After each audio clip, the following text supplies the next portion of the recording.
좌우에 계신 성도들과 성도의 교제를 나눕니다. 하나님은 당신을 사랑하십니다.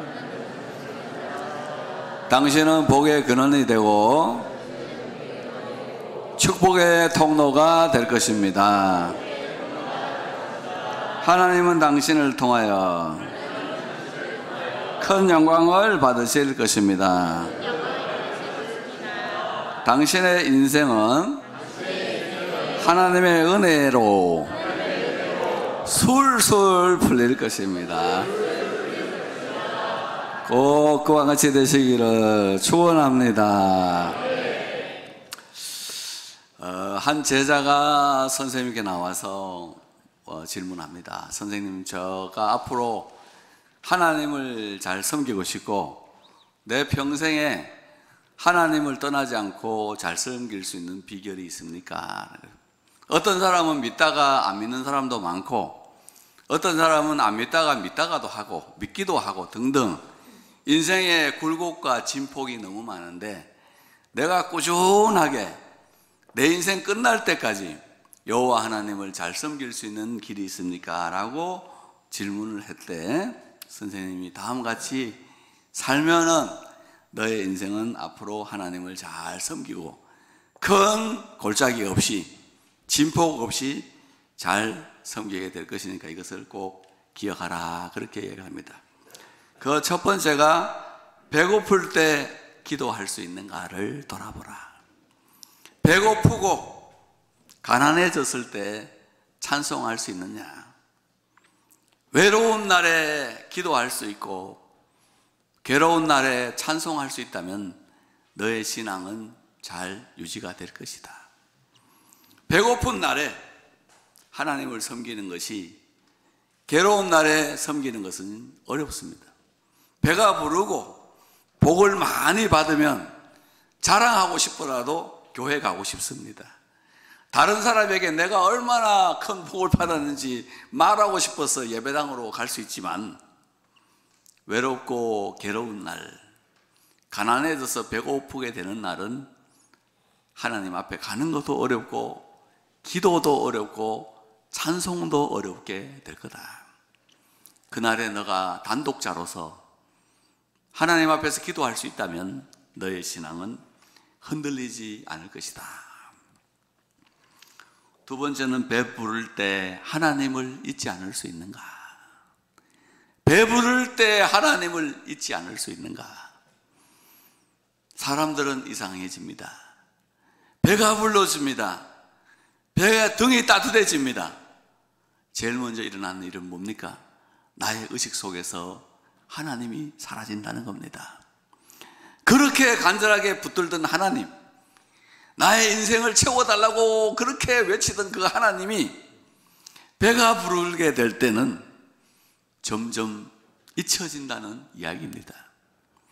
그래서 성경에도 보면은 하나님이 만복을 주셔서 너를 배부르게 하실 때 너의 하나님 여호와를 잊지 말아라. 사람은 배가 고파야 하나님이 생각이 나거든요. 탕자가 아버지가 언제 생각났습니까? 배부를 때, 잘 먹고 잘 살 때, 희락락할 때는 아버지 생각이 안 났습니다. 그런데 인생이 망했습니다.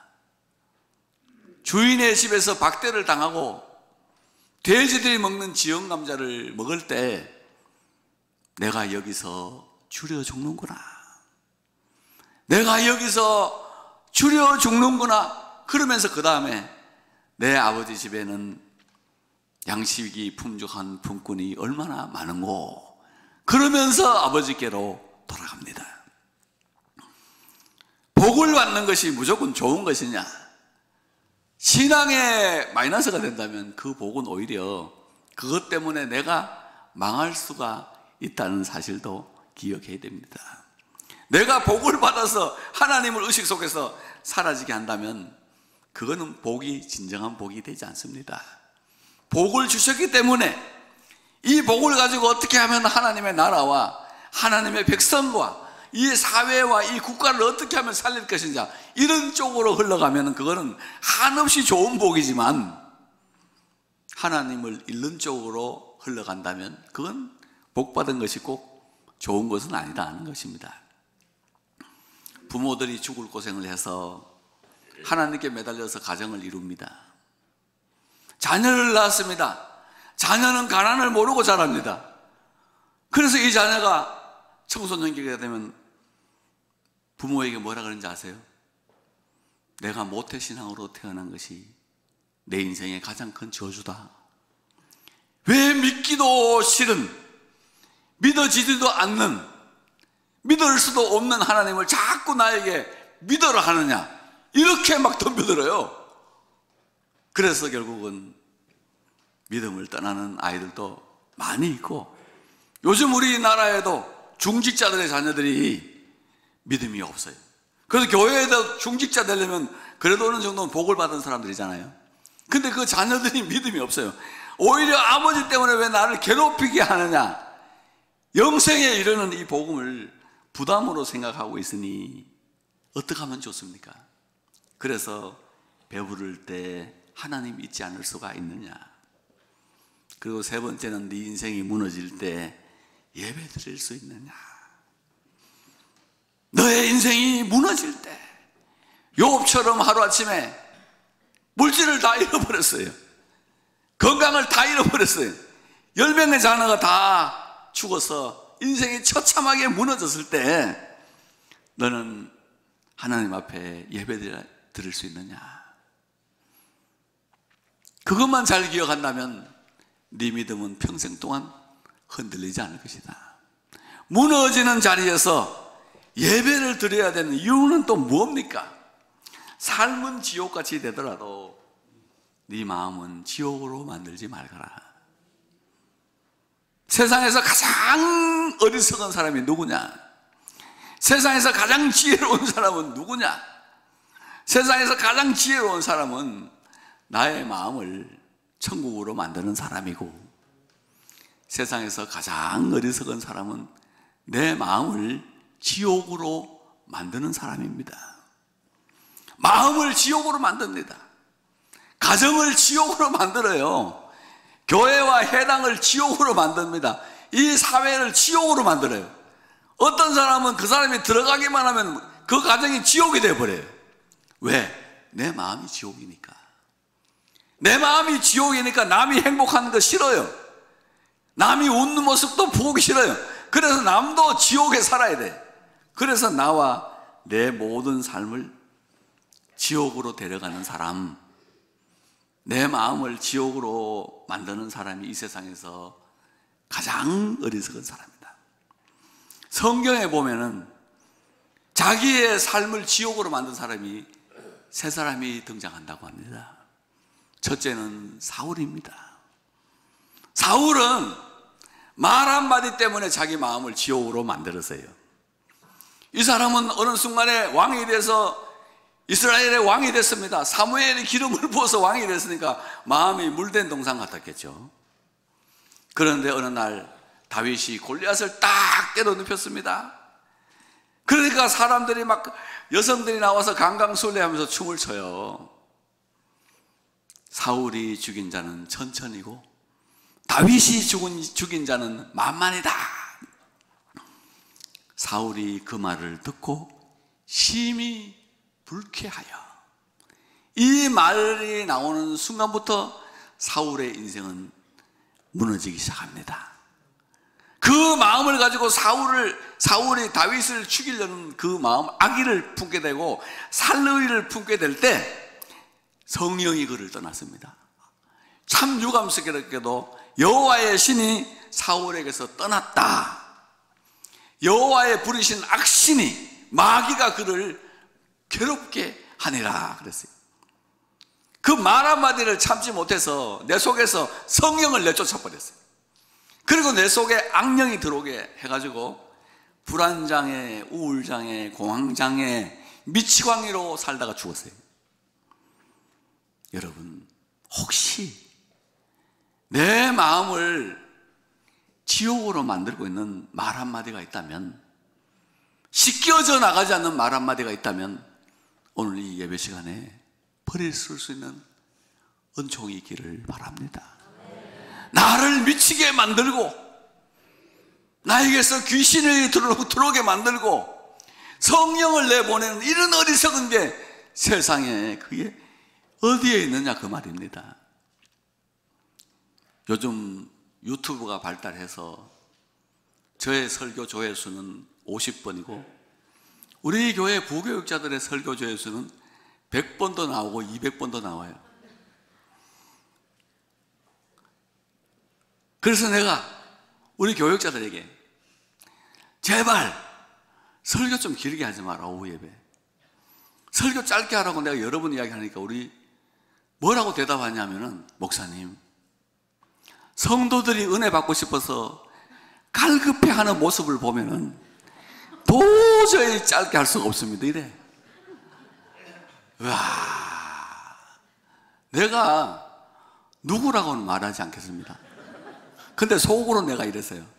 저놈 새끼 저 아버지가 아무리 장로라도 그렇지 저딴 소리를 함부로 하면 되느냐.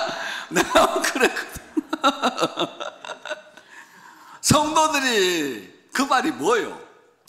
내가 평상시에 은혜를 못 끼쳐가지고 성도들의 마음이 메마른 심령같이 되어 있는데, 그래서 막 그 갈급해하는 그 모습을 보니까 설교를 도저히 짧게 할 수 없다. 여러분, 내가 이렇게 삽니다. 뭐 건세 있는 것 같죠? 꼼짝도 못하고 살아요. 그런데 여러분들이 막 여자들이 여전도 회대를 모여가지고 강강술래 돌면서 진년이는 50이요 의빈이는 500이다 그러면 기분 나빠요? 기분 좋죠. 이제는 우리는 죄송합니다만 이제는 저는 이제 가야 될 때가 됐습니다. 우리는 이제는 후세대가 일어나서 복음 전해주고 하나님 말씀 전해주고 조회수 많이 나오면 그 좋은 일이지, 진년이는 50이요 의빈이는 500이라 그거 뭐 기분 나쁠 이야기가 뭐 있어요. 그리고 내가 그 500대는 이유를 알거든. 지가 계속 봐. 가족들이 계속 봐. 그거 내가 다 알아. 영감으로 알고 있다고. 그러니까 그거 뭐 큰 문제가 아닌데 그거는. 기분 나쁠 일이 왜 말 한마디 때문에 저놈 새끼 저거 은혜를 내가 못 끼친다고 어떻게 저럴 수 있냐. 그걸 잘라버릴까? 이렇게 하면 어떻게 해요 그걸. 그건 떠나보내야 되겠다. 두 번째는 쾌락을 끊지 못한 삼손이 자기 인생을 지옥으로 만들었습니다. 성경을 읽어보면 삼손에게 성령이 떨어졌다, 부어졌다, 임했다, 직구로 임했다는 말이 3번 나와요. 한 사람에게 여러분 여호와께서 삼손에게 성령을 부어줬다. 그렇게 크게 부어줬는데도 불구하고 삼손은 쾌락을 끊지를 못해요. 쾌락을 끊지를 못해가지고 끊임없이 쾌락을 따라 살다가 결국은 눈이 뽑혔습니다. 소처럼 연자 맷돌 돌리다가 비참하게 죽었잖아요. 내 인생을 누가 그렇게 만든 게 아니라 자기 스스로 그렇게 만든 거예요. 그 다음에 암논이라는 사람이 나오죠. 요나답이라는 악한 친구를 끊지를 못했어요. 이 암논은 다윗의 맏아들로서 세자입니다. 왕이 될 수 있는 사람이에요. 그런데 이 사람이 자기 이복 여동생 다말이라는 여동생이 너무 이뻐. 그런데 이거를 좀 어떻게 안아 품어보려는 길이 없는 거야. 그런데 이 요나답이라는 친구가 딱 오더니 하는 말이, 야, 너 왜 그렇게 고민하냐? 고민할 거 없다. 너 아버지, 너 아픈 척하고 누워있어라. 그러면 아버지가 문병 오거든. 아버지에게 저 다말이 그 전병을 만들어다가 떡 2개 만들어서 나에게 갖다 주라고 해라. 튀김 만들어서 갖다 주라고 하면 된다. 그래서 그대로 따라 한 거예요. 그리고 튀김을 만들어서 오니까 다말이가 튀김을 만들어 오니까 사람들을 다 내보내고 그 자리에서 급간을 하게 된 거예요. 그래서 어떻게 됐습니까? 다말의 오라버니 압살롬에 의해서 맞아 죽었어요. 그 신령한 자리가 그 왕이 될 사람이 악한 친구를 끊어내지 못해서 죽었다고. 성경에 뭐라 그랬어요? 요나답이 있으니 심히 강교한 자라. 심히 강교하다는 건 누구한테 하는 말이요? 사단에게 쓰인 말입니다. 마귀 같은 인간들 여러분, 믿음을 떨어뜨리는 사람들 옆에 있거든. 조용히 가감하게 끊으세요. 안 그러면 그 사람 때문에 내가 죽습니다. 언젠가는 그게 나를 죽이는 부메랑이 되어서 나를 죽일 수 있다는 사실을 우리가 잊지 말아야 됩니다. 성경 말씀은 우리에게 그러죠. 항상 지혜로운 자와 동행하면 지혜를 얻고 미련한 자와 사귀면 해를 받느니라. 미련한 인생은 끊어내버리고 예수 그리스도의 백성들이 사는 삶의 방식은 뭐냐? 부활하신 예수 그리스도와 동행하는 거예요. 예수와 함께 사는 그 삶이 신앙이고 생활이고 그래요. 오늘 본문 말씀을 통해서 우리와 함께 하시는 예수 그리스도는 도대체 무엇을 하시는 분인가에 대해서 성경이 말씀하고 있습니다. 첫째는 마음을 열어 성경을 깨닫게 하시고, 그 45절 말씀, 마음을 열어 성경을 깨닫게 하셨다. 예수님은 성경을 깨닫게 하시는 분이에요. 매삼 주오 하루 3장씩, 주일날 5장씩 꼭 성경을 보시길 바랍니다. 교회에서 끊임없이 성경을 읽으라고 하는 이유가 뭐냐? 성경을 한 번만 정독을 해도 절대 이단으로 빠지지 않는다. 왜? 성경을 읽는 동안에 부활하신 예수님을 만나기 때문이고, 말씀으로 교제하기 때문이고, 말씀이 내게 능력을 주시기 때문이다. 하나님이 내게 주신 유일한 말씀은 성경이다. 한번 받아해 보세요. 하나님이 내게 주신 유일한 말씀은 성경이다. 흔들리지 마세요. 오직 성경을 붙들고 살아가면 돼요. 성경 읽으면 하나님이 역사합니다. 그 32절 말씀 보면 성경을 풀어주실 때 우리 속에서 마음이 뜨겁지 않더냐. 27절 말씀에 성경을 자세히 설명해줬다. 성경을 읽는 동안에 예수님이 다가오셔서 우리의 마음을 뜨겁게 만들어줘요. 예수님이 여러분 부활하고 얼마나 할 일이 많았겠어요. 죽은 자도 살려야 되고 병든 자도 일으켜야 되고 문둥이도 깨끗하게 해야 되고 할 일이 수없이 많지만은 모든 예수님이 나타난 곳에 뭐가 있느냐? 성경을 깨닫게 하셨다. 인간에게 그 어떤 것보다 시급한 것은 하나님의 말씀을 읽는 겁니다. 성경 읽으면요, 하나님이 성경 읽는 사람 다 알아요. 어디 있는지. 성경 보면 뭐가 나오죠? 사도행전에 보면은 간다게에 국고를 맡은 내시 한 사람이 수레를 타고 가면서 성경을 읽는 거야, 그 속에서. 그런데 하나님께서 200km 떨어진 곳에 있는 빌립을 들어다가, 야 빌립아, 너 빨리 가사로 내려가는 길에 가라. 그래서 빌립을 들어다가 그 성경 읽는 사람 옆으로 보냈어요. 그 수레 옆에 가더니 어떻게 하라? 수레에 가까이 다가가라 해서 또 다가갔어요. 그리고 뭐라고 말해라까지 주느냐? 너 읽는 거 깨닫냐? 사람이 말을 마차를 같은 걸 타고 가면서 수레 안에서 성경을 읽고 있는데 혼자서 밖에서 소리가 들리는 거예요. 너 읽고 있는 거 깨닫냐? 그렇게 하니까 얼마나 웃겨요. 그러니까 이 사람이 뭐라 그래요? 가르치는 사람이 없는데 어떻게 깨닫냐? 맞는 말이죠. 내가 가르쳐 줄게. 그 수레를 올라타라. 그래서 수레에 타서 성경을 가르쳐 주고 예수 믿어서 구원 얻었다. 그 이야기가, 세례받은 이야기가 성경에 나오잖아. 그리고 하나님은 이 지구상에서 성경 보는 사람 다 알아요. 아침에 일어나서 성경 보고 틈틈이 성경을 보면서 주님을 만나는 은총이 있기를 축복합니다. 한 번만 정독을 해라. 이단에 빠지지 않는다. 주의 충성된 일꾼이 될 것이다.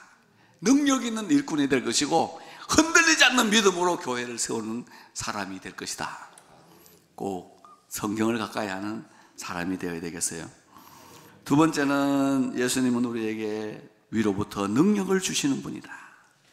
49절에 보면 너희는 위로부터 능력을 의로 입혀질 때까지 이 성에 머물라. 거기 읽고 놓으세요. 위로부터 능력으로 입혀질 때까지 이 성에 머물러라. 제가 고등학교 2학년 때 국어 선생님이 계셨어요. 유성아라는 국어 선생님이 있었어요.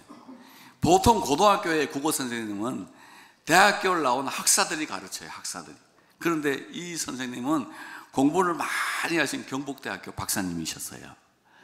이야, 고등학교 2학년 때 그 박사님한테 국어를 배우는데 1년 배우면서 국어 한문 고전을 떼버렸어요. 얼마나 잘 가르치시는지요. 그리고 1년 가르친 다음에 경북대학교 교수님으로 가셨어요. 그분은 얼마나 뛰어난 학자신지 몰라요. 그래서 그때 그 수평적으로 아주 아는 사람에게 배우는 이 수평적으로 사람이 사람에게서 배우는 지식이 얼마나 중요하다는 것을 그때 알게 됐어요. 근데 우리들에게는 수평적으로 사람이 주는 능력보다 더 강한 능력이 있으니 곧 위로부터 예수 그리스도가 입혀주는 능력입니다. 우리에게는 위에서 능력을 주신 분이 계세요. 예수 그리스도. 모세가 홍해 바다를 가르는 능력이 어디서 왔습니까? 하나님께로부터 왔죠. 솔로몬의 지혜는 어디서부터 왔어요? 하나님께로부터 왔죠. 사도들이, 제자들이 안전병이를 일으키고 죽은 자를 살리고 귀신을 내어 쫓고 복음을 전하는 그 능력은 어디서 나왔어요? 예수님이 위에서 성령을 부어주셔서 온 거예요.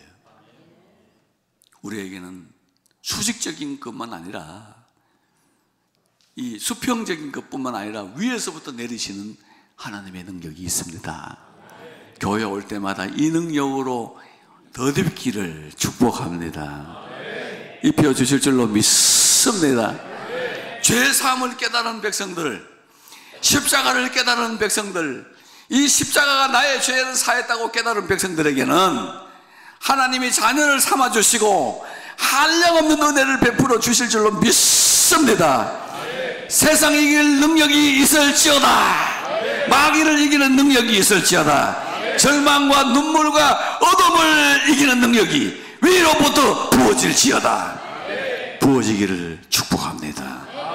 이길 수 있어요. 능력을 입힐 때까지 기다려라. 그 다음에 이제 마지막 세 번째는 50절에 손을 들어 그들에게 축복해 주셨다. 예수님은 뭘 하신다고요? 손 들어서 우리를 축복해 주세요.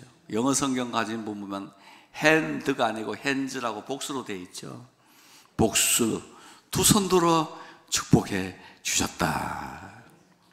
축복받으니까 백성들이 기쁨이 충만해서 늘 성전에서 하나님을 찬송했다. 여러분, 예수 그리스도로부터 축복 많이 받고 기쁨으로 성전에서 하나님 찬송하는 은혜가 있어야 되겠습니다. 우리는 넘어지지 않아요. 무너지지도 않아요. 왜? 우리를 두 손 들어서 축복해 주시는 예수님이 계세요.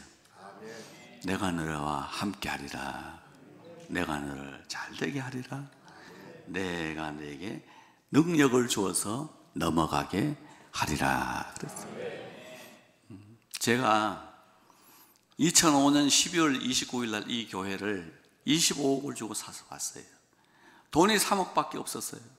22억이 막 은행 빚에다가 사채 빚에다가 난리가 났어요. 이사는 왔는데 그 당시 교인 87명이고 재직은 37명이었어요. 첫 달 딱 와서 1월 달에 은행 이자를 냈는데 숨이 콱 막힌 거예요. 이야, 이거 몇 달 못 가서 부도 나는 거 아닌가. 그래가지고 하나님께 막 기도를 했어요. 그 기도의 내용이 여기 나와요. 한번 보여줄까요? 좀 기도의 내용. 2006년 3월 달에 하나님께 기도한 내용이에요. 3월 14일 날 내가 저렇게 기도했어요. 그래서 하나님께 기도한 내용이 뭐냐? 아버지, 내가 아무리 돈이 없더라도 성도들을 경제적으로 괴롭히지 않게 하소서. 교회가 힘들다고 해서 성도들한테 돈 갖다 내라고 하면 얼마나 성도들이 괴롭겠어요. 그래서 아버지 앞에 새벽기도 하면서 아버지, 내가 아무리 괴로워도 성도들을 경제적으로 괴롭히지 않게 하소서 그랬어요. 하나님의 응답이 그 위에 있어요. 세상에 너와 같은 목사가 어디 있냐. 그렇게 누가 아멘 했어요? 그 하여튼 세상에 너와 같은 목사가 어디 있냐. 여러분, 네 같은 놈이 어디 있냐 이러면 그 욕이잖아요. 욕 아니에요? 세상에 네 같은 놈 없다 이러면 욕이잖아요. 근데 하여튼 세상에 너와 같은 목사가 어디 있냐 그렇게 하시고, 그 다음 말씀은 저기에 기록이 안 되어 있는데 내가 해결해 주겠다. 다음 달부터 내가 해결해 주겠다. 그래서 4월 20일부터 저에게 계좌번호를 불러달라는 사람들이 빗발치기 시작했어요. 그래서 그 많은 빚 깨끗이 갚아버렸어요. 하나님의 축복이 있어요. 지금도 하나님이 함께하고 계세요. 그때 제가 무릎이 아파가지고 고생을 많이 했어요. 무릎이 얼마나 아파 기도하느라고 막 무릎이 물이 줄줄 났는데, 무릎의 아픔이 너의 보호막이다. 목회 그만두면 아픔 끝난다. 너무 심한 통증 아니니 걱정하지 마라. 이렇게. 무릎이 아플 때마다 끝낼 생각을 하고 있어요. 옛날에 그랬는데 지금은 안 아파요. 지금은 물도 다 빠져나가고 생생하게 계단을 막 다니고 있어요. 여러분, 세상이 험하잖아요. 근데 하나님, 우리가 일어날 수 있는 것은 뭐냐면은 두 손 들어 우리를 축복하시는 예수님이 계시다. 여기 다 적어놨어요. 여러분, 내 마음 아프게 하는 거 있잖아요. 다 기록해놨어요. 최원병 권사님이 사과를 하나 갖다 줬어. 내가 기록해놨어요. 나 뒤끝 있는 사람이다. 이게 설교의 결론이에요. 그럼 뭐 이것저것 복잡하게 할 필요가 없어요. 힘들더라도 여러분, 우리를 축복하시는 예수님 계셔서 우리 승리할 수 있습니다. 아무 걱정하지 마세요. 그 당시 여러분 22억이면 목동 아파트 14단지 7채 살 수 있는 돈이 있었어요. 3억밖에 안 할 때. 그 20억이 얼마나 큰, 22억이 얼마나 큰. 지금 그 아파트 10억 넘잖아요. 14단지 제일 작은 거, 그지? 10채 살 수 있는 돈, 지금 돈으로 환산하면 100억이 넘는 돈이에요. 그럴 때도 되더라고. 네. 그 내가 기도 응답을 적으면서 은혜를 받고 있어. 우리를 두 손 들어 축복하시는 예수님 계시니 평안 안에서 인생도 승리하시기를 축원합니다.